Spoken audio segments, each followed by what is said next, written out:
والصلاة والسلام على رسوله الأمين وعلى آله وأصحابه أجمعين أما بعد। সম্মানিত উপস্থিতি, আমরা মুমিনদের উত্তম আখলাকগুলো নিয়ে আলোচনা করছিলাম। আজকে আমাদের আলোচ্য বিষয় হচ্ছে ধৈর্য ও সহনশীলতা।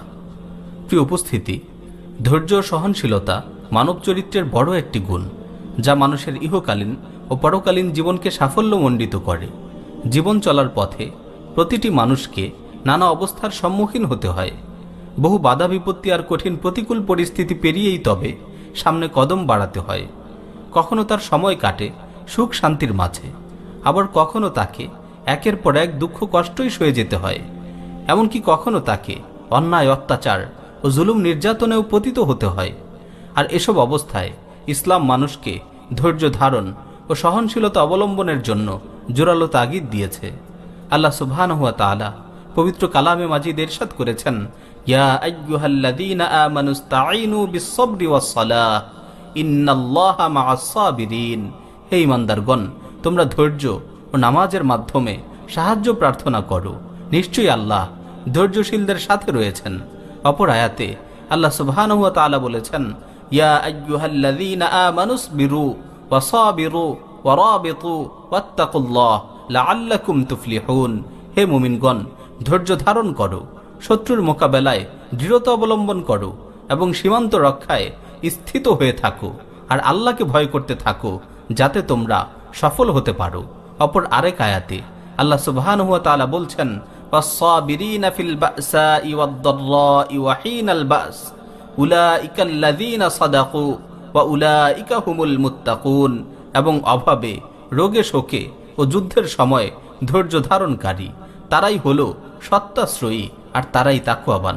আল্লাহ সুবহানাহু ওয়া তাআলা আরো বলেছেন, ওয়ালানাবলুওয়ান্নাকুম বিশাইইম মিনাল খাউফি ওয়াল জু'i ওয়া নাকসিম মিনাল আমওয়ালি ওয়াল আনফুসি ওয়াস সামারাত ওয়াবাশশিরিস সাবিরিন আল্লাযীনা ইযা আসাবাতহুম মুসীবাতুন ক্বালু ইন্না লিল্লাহি ওয়া ইন্না ইলাইহি রাজিউন উলাইকা আলাইহিম সালাওয়াতুম মির রাব্বিহিম ওয়া রাহমাহ ওয়া উলাইকা হুমুল মুহতাদুন।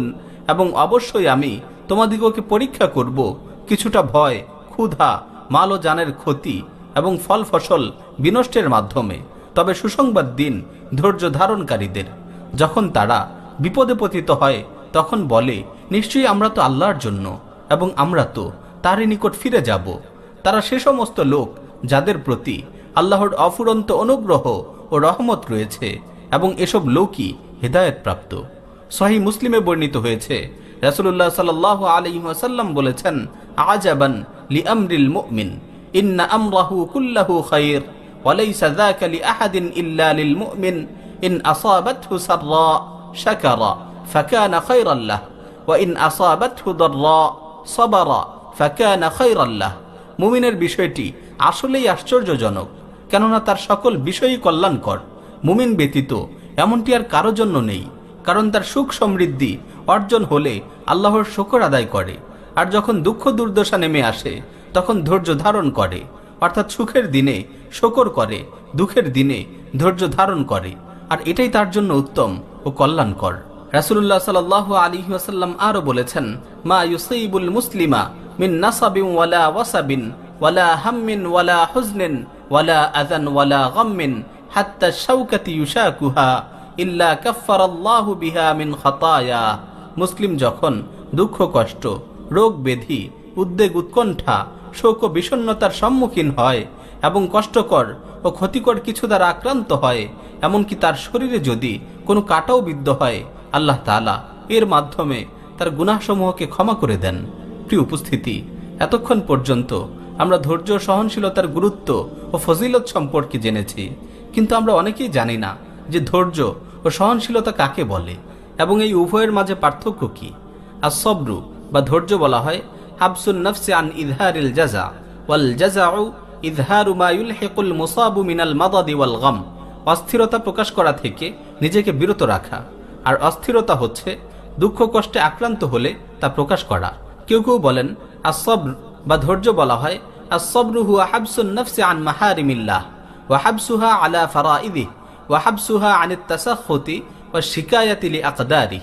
আল্লাহর নাফরমানি ও অবাধ্যতা থেকে নিজেকে বিরত রাখা এবং আল্লাহর ফরজ বিধানগুলো সঠিকভাবে আদায়ের উপর অটল থাকা এবং নিজের সামর্থ্যের উপর অসন্তুষ্ট বা শিকায়েত করা থেকে বিরত থাকা।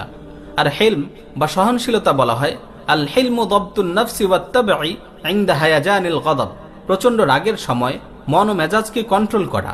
আল্লামা জাহেজ রাহিমাহুল্লাহ বলেছেন আল হিলমু তারকুল ইন্তিকাম ইনদা শিদ্দাতিল গাদাব মাআল কুদরতি আলা যালিক। প্রতিশোধ নেয়ার উপর শক্তি থাকা সত্ত্বেও প্রতিশোধ গ্রহণ করা থেকে বিরত থাকা।